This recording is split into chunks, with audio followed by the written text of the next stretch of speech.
Oke semuanya, kali ini kita di Hutata pengen nyoba satu format yang baru. Kita pengen ngobrol-ngobrol dan di talk malam kali ini kita bakal ngobrolin pengalamannya Kak Fatma.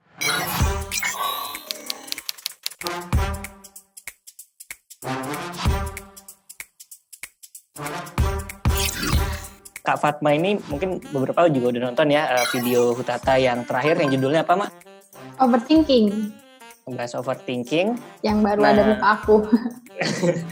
Iya, nah ini ada kisah menarik karena ternyata baru-baru ini Kak Fatma ini sempat terpapar COVID dan sempat isolasi ya di apa namanya, Mak? Iya, aku sempat isolasi di Wisma Makara UI. Wisma Makara UI. Selama 8 hari sih hitungannya di sana.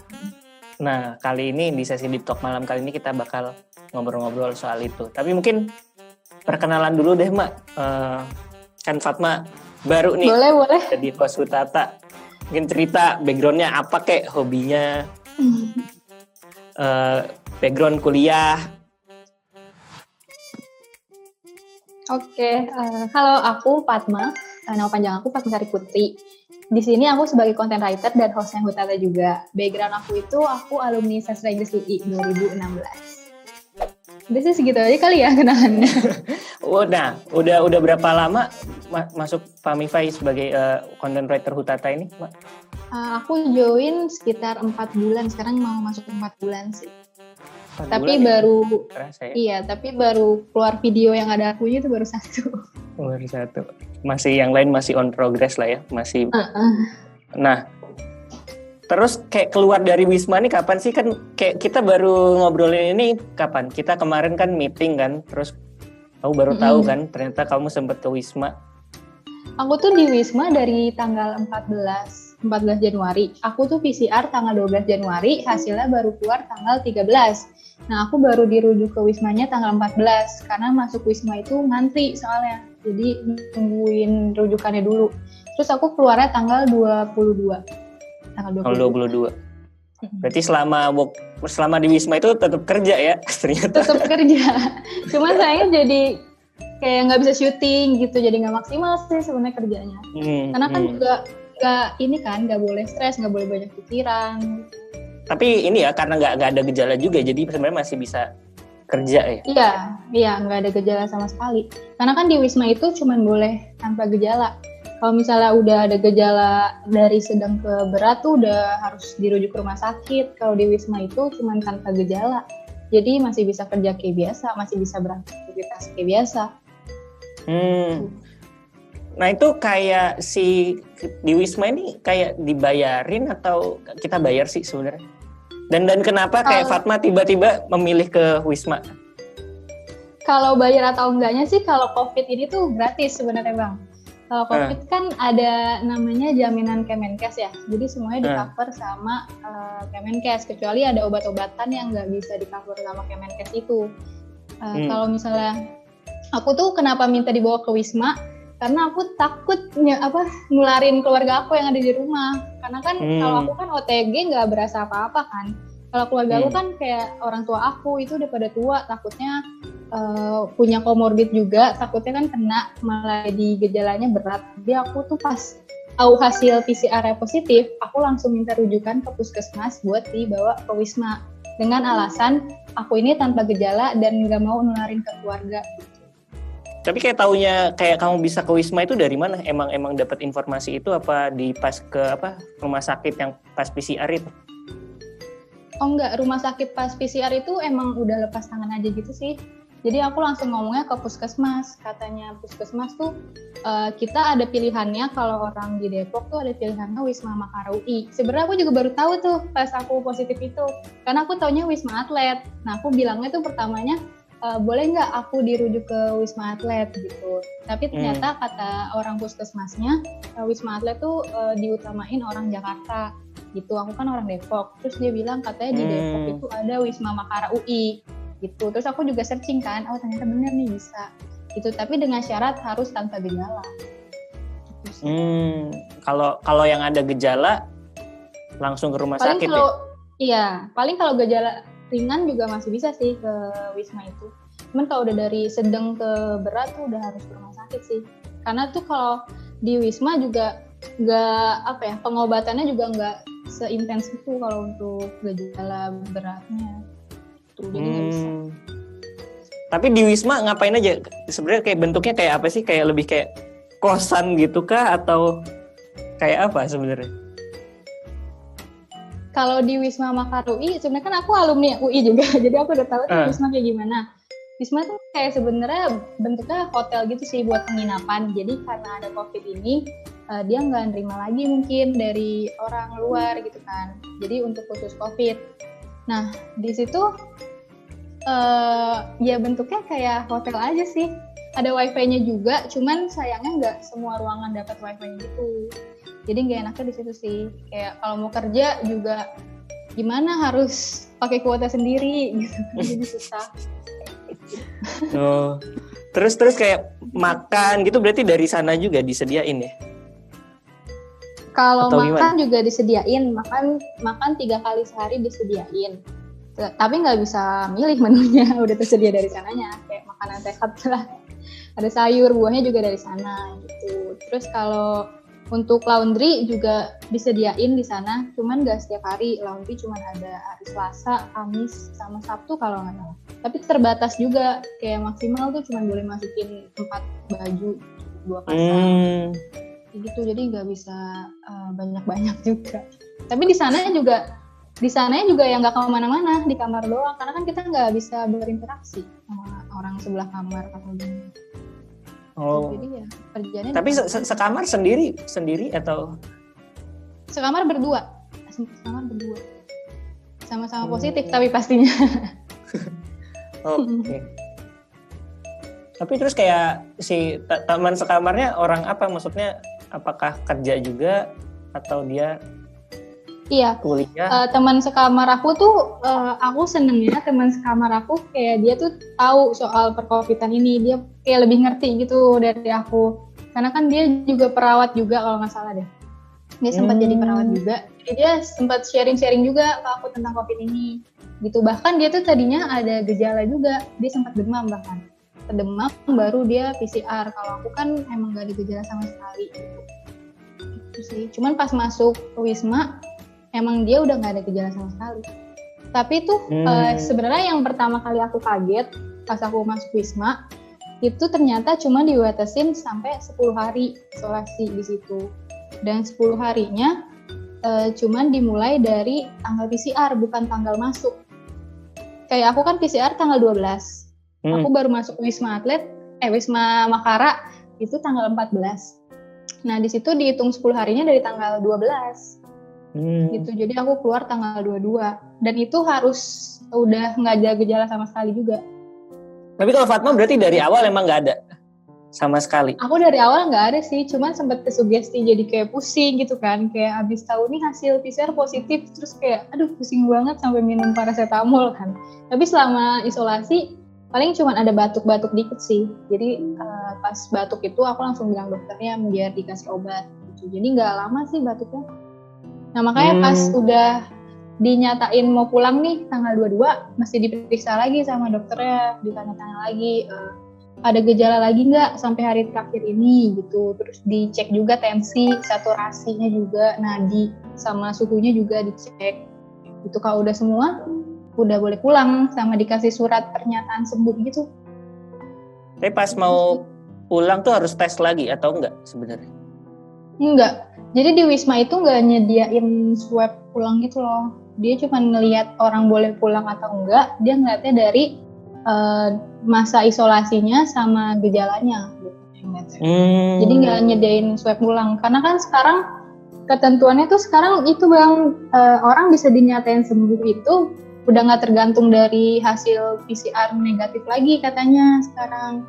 Jadi asal kalau udah masa isolasinya udah selesai dan nggak ada gejala lagi, itu bisa dinyatain sembuh. Itu sih katanya. Karena kan udah nggak infeksius juga. Jadi, tapi kamu terus akhirnya setelah itu tes nggak? PCR atau swab gitu? Iya, aku kan udah 10 hari nih, tanggal 22 pulang. Aku mau swab lagi, aku nunggu sampai sekitar 14 hari. Menunggu 14 hari, akhirnya aku swab lagi. Jadi aku hitungannya 10 plus 4 ya. Terus aku swab lagi, alhamdulillah udah negatif sih hasilnya. Jadi total udah ambil tes-tesan ini apa aja dan berapa kali, Mak? Tesnya udah total udah 4 kali berarti. 4 kali? Iya, sama yang aku sebelumnya aku sempat juga tes PCR kan untuk ngetes. Kapan tuh? Gitu. Aku pertama kali.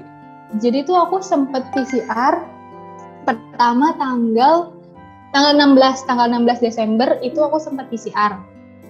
Terus aku PCR lagi tanggal 25 Desember. Sebenarnya itu untuk tracing sih, aku PCR tuh untuk tracing kan. Habis dari 25, udah nih aku nggak PCR lagi. Akhirnya aku memutuskan untuk PCR lagi tanggal 12 Januari itu. Nah itu di setiap itu kenapa memutuskan PCR tuh, apa emang ada habis interaksi sama yang positif apa gimana? Kalau yang tanggal 16 Desember sama 25 Desember itu karena pernah ada interaksi sama yang pasien positif. Cuman kalau yang kemarin tuh sebenarnya karena ada tracing juga sih sebenarnya. Kayak sebenarnya nggak kontak langsung, cuman harus di tracing juga karena sempat pernah ada satu tempat sama orang yang positif walaupun nggak interaksi langsung. Aku tes di situ tanggal 12. Gitu. Terus baru tes lagi kemarin. Tracing ini kayak inisiatif kamu sendiri atau kayak ada yang nyuruh atau gimana kepikiran untuk? Ada yang nyuruh, ada juga yang aku inisiatif. Yang aku inisiatif tuh yang tanggal 16 yang pertama kali itu aku inisiatif. Pertama kali. Karena kan aku takut juga ya, takut aku OTG kayak gini, kalau misalnya nggak tes kan takutnya nularin kan. Jadinya aku tes gitu sih. Terus yang terakhir kemarin aku antigen aja sih karena udah dapat surat pernyataan sembuh juga dari dokternya. Terus dokternya juga nggak menyarankan aku buat PCR ulang. Jadi aku cukup antigen aja sih. Dan hasilnya bedanya apa sih emang PCR antigen itu? Sebenarnya sama-sama sakit sih. Tesnya diapain? Kalau PCR diapain? Kalau PCR tuh diambil cairan ya atau lendir, kita nggak tahu, diambil dari hidung sama tenggorokan. Kalau antigen tuh dari hidung doang gitu. Cuman aku tuh PCR 3 kali sama antigen 1 kali itu tempatnya kan beda-beda. Itu rasanya beda-beda bang. Nggak tahu rasanya tuh beda-beda. Ada yang lebih sakit, ada yang kayak ada yang ganggu doang gitu, ada yang lebih sakit. Cuman tuh antigen kemarin itu sakit banget dan itu diambil dua-duanya. Tapi maksudnya kamu walaupun sakit tetap dijalanin ya, karena emang perlu gitu kan, karena emang penting gitu kan. Emang perlu. Nah itu kayak motivasi kamu sebenarnya lebih ke apa? Takut ke orang tua yang kena atau lebih gimana? Iya takut. Sebenarnya takut ngenain orang tua sama takut ngenain orang lain juga sih. Takutnya kalau misalnya aku lagi syuting gitu kan, aku kan berinteraksi sama orang lain juga. Jadi aku mutusin buat nge-swab gitu. Karena tuh kan kita sekarang tuh nggak ketahuan gitu loh bang. Si virus ini tuh sekarang udah nyampe mana tuh nggak tahu. Tahu-tahu udah ada di orang terdekat kita gitu kan nggak ketahuan. Apalagi sekarang kan juga udah banyak klaster keluarga gitu-gitu. Kayak bahayanya tuh di situ kayak kita tuh nggak ketahuan kalau kita positif tapi kita nularin ke orang lain. Nah aku tuh nggak mau kayak gitu sih. Jadi lebih baik aku yang isolasi diri aku daripada orang lain kena gitu. Apalagi kan kita nggak tahu kalau orang lain punya komorbid penyakit penyerta atau enggak, kan kita nggak tahu. Jadi mendingan kita sendiri yang sadar diri gitu. Itu padahal kamu juga udah jarang keluar ya? Iya, aku padahal udah jarang keluar. Makanya ke kantor pun kayak jarang juga kan, jarang banget kan? Jarang banget ke kantor kan, emang banyak kan WFH. Cuman makanya itu sekarang emang virusnya tuh nggak ke-track lagi gitu loh. Lama-lama kayak bisa aja udah nyampe ke orang-orang terdekat kita, terus kita nggak sadar ketularan gitu sih. Iya. Maksudnya kan kayak kita juga kan ini di kantor juga dibatasin, juga ada protokol segala macam juga kan sebenarnya. Cuman itu pun kayak tetap aja udah nerapin protokol aja tuh kita nggak ngerti kan apa kemungkinannya ada aja gitu kan. entah dari kita lagi ngapain, kita ya kadang nggak ngerti juga kan. Kamu dari sampai sekarang juga nggak tahu kan sebenarnya dari mana. Nggak tahu, makanya bingung kecolongannya di mana nih gitu. Padahal juga pakai Gitu. masker ya pakai masker. Masker tetap pakai masker. Bahkan kalau misalnya aku keluar tuh aku rajin pakai face shield gitu. Tapi tetap aja nggak tahu kena gimana. Tapi pas pertama-tama kena itu jadi benar-benar mikirin, aduh ini di mana sih? Wah sial bisa kena kayak gitu nggak sih? Iya. Ada perasaan bener. gitu. Aku tuh bahkan sampai nggak percaya gitu kan hasil PCR-nya dikirim lewat WhatsApp sama rumah sakit. Terus aku tuh udah tahu ini tulisannya positif, tapi aku nanya lagi ke orangnya kan, ini hasilnya yang mana Mbak, aku gituin kan. Terus akhirnya Mbaknya ngasih tahu dan aku bilang lagi, jadi hasilnya positif Mbak, aku sama gitu. Jadi hasilnya positif Mbak. Terus kata Mbaknya kan iya. Terus aku tuh bingung, aku mau ngomong sama orang tua juga takut kan, aku bingung harus gimana, takutnya mereka jadi khawatir. Atau mereka juga bingung mau ngapain. Akhirnya ya udah aku bilang nih ke orang tua aku. Akhirnya udah kaget juga di situ, kayak aku bilang kan, kayak langsung ke sugesti, langsung pusing rasanya gitu. Terus tapi yaudah, begitu kamu positif tuh orang tua langsung tes juga apa gimana? Iya langsung tes juga. Tapi nggak hari mereka itu negatif juga sih. Aku alhamdulillah negatif. Nggak langsung hari itu juga sih. Jadi aku minta bilang ke puskesmas buat dijadwalin swab gitu. Jadi dari puskesmas, jadi gratis. Gitu semuanya di swab juga. Karena kan biar ke-track juga. Dan alhamdulillah sih negatif. Terus kayak gitu interaksi di rumahnya gimana? Benar-benar jaga jarak banget? Iya jaga jarak banget. Di kamar tidur terus. Kamar mandi juga pisah. Alat makan juga pisah. Aku nyuci sendiri. Alat makan pisah. Jadi benar-benar nggak berinteraksi sama sekali sama orang rumah. Kalau mau keluar paling kalau mau berjemur gitu sih. Cuman kan aku di rumah kayak cuman sehari doang di rumah tuh pas positif. Karena kan besoknya langsung ke Wisma gitu. Anyway di Wisma katanya ada senam-senam juga ya? Iya. Apa aja aktivitas bersama di Wisma? Di Wisma tuh ada kegiatan senam mungkin emang buat ningkatin imun juga kan. Dan senam itu kan mungkin olahraga yang gak begitu berat tapi bisa bermanfaat juga. Jadi di Wisma tuh ada senam setiap hari Kamis sama Sabtu atau hari apa gitu aku lupa. Kita senamnya bareng-bareng tapi kita cuma bisa senam di balkon aja. Yang instrukturnya itu di bawah. Jadi kita ngeliat instrukturnya dari balkon gitu. Sebenarnya itu juga bagus sih gitu karena kan ningkatin. Jadi tetap nggak interaksi fisik gitu ya? Iya, tetap jauh-jauhan sama orang-orang di kamar-kamar itu jauh-jauhan. Tetap harus social distancing. Berarti nggak benar-benar nggak make friends gitu ya sama sesama penghuni Wisma. Paling cuma nama roommate itu paling aja. Paling sama roommate iya, paling sama roommate aja sih. Masih kontakan? Enggak? Masih kontakan kan nanya kabar kayak kamu ini lagi nggak, swab lagi nggak gitu. Bahkan roommate aku sekarang katanya dia sampai foto toraks, foto rongsen paru-paru. Dia bilang katanya buat ngecek. Karena kata dia tuh lagi-lagi kan dia perawat. Kata dia tuh COVID suka ngaruh di paru-paru kan. Takutnya kita nggak tahu nih gimana dalamnya. Jadi lebih baik rongsen gitu. Tapi kamu kayak ada ini nggak sih perenungan terbesar setelah COVID ini apa sih? Jadi overthinking gitu nggak sih, mikir-mikir tentang kehidupan dan lain-lain? Selama COVID tuh jadi pas tahu positif jadi kayak ke bawah stres juga gitu loh Bang. Karena kan kalau COVID jadi nggak bisa berinteraksi sama orang lain, kayak banyak kerjaan yang terhambat juga.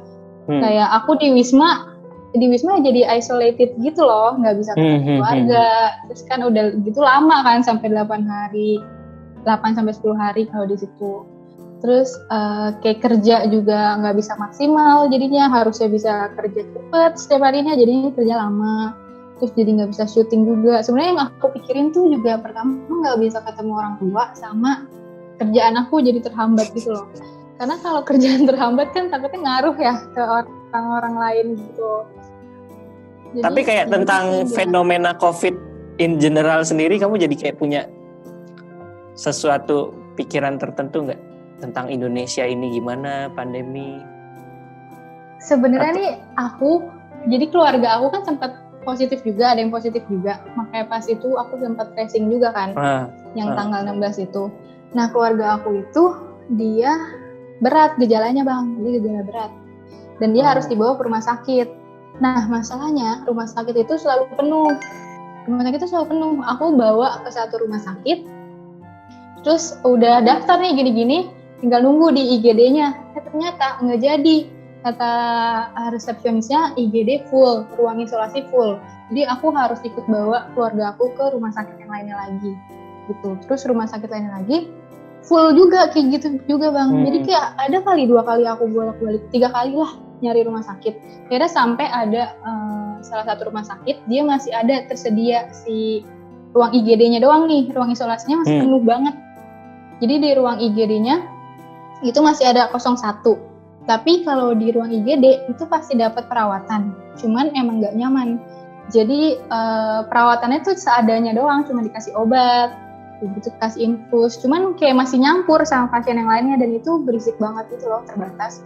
Bahkan di rumah sakit lain yang emang pasien COVID udah lumayan gejala berat masuk IGD, dia itu duduk. Jadi nggak tiduran, jadi nggak dapat bed gitu. Jadi sebenarnya aku sayangkan itu sih, kayak rumah sakit tuh udah benar-benar full sampai nggak bisa nampung orang di ruang isolasinya. Jadi tuh keluarga aku di ruang IGD sampai sekitar 3 atau 4 hari gitu di ruang IGD. Jadi benar-benar perawatannya seadanya gitu, asal dapat obat aja. Jadi nggak di check up gitu-gitu nggak. Dan baru hari keempatnya baru bisa naik ke ruang isolasi. Gitu sih. Aku tuh sempet lihat juga di rumah sakit lain sampai ada yang cuma duduk, benar-benar pasiennya duduk di IGD karena bed tuh semuanya penuh. Sebenarnya yang disayangkan itu sih, aku nggak tahu ya itu salah di rumah sakit atau salah di masyarakatnya yang benar-benar nggak patuh protokol. Cuman sebenarnya aku sempat sedih sih di situ, kayak ini orang sakit tapi jadi dimundar-mandirin gitu. Jadi takutnya kan untungnya masih tertolong gitu. Coba kalau misalnya emang udah gejala berat dan IGD penuh, itu kan malah jadi nggak tertolong kan. Gitu sih. Iya. Ya sebenarnya itu Chen, ya macam-macam juga sih, kadang ya capacity juga ya itu mungkin jadi yang apa ya, kita mungkin nggak siap juga kan, ya sebenarnya nggak ada negara yang siap anyway, tapi ya sebenarnya mungkin kalau dari kita yang bisa dilakukan emang sebisa mungkin menjaga diri kan, biar apa ya, biar nggak rumah sakit over capacity. Karena baru-baru ini juga aku kayak lihat di Twitter beberapa temen tuh cerita, maksudnya keluarga teman-teman, maksudnya masih keluarga deketku pun tuh udah ada gitu kan yang akhirnya meninggal juga karena COVID gitu kan. Iya udah di keluarga besar gitu ya, udah ada beberapa yang ini.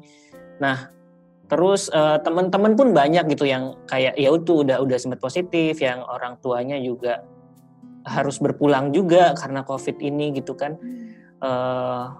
Dan akhirnya kan ini juga bikin rumah sakitnya over capacity karena ini belum berakhir kan sebenarnya pandemi ini, walaupun tahun berganti tapi ya masih ini terus kan, walaupun bahkan nambah terus kan. Iya, walaupun udah mulai ada vaksin apa segala macam, tapi ya kan kita harus tetap waspada karena itu beberapa temen tuh bahkan yang keluarganya sakit jantung, sakit apa yang sebenarnya bukan related sama COVID gitu.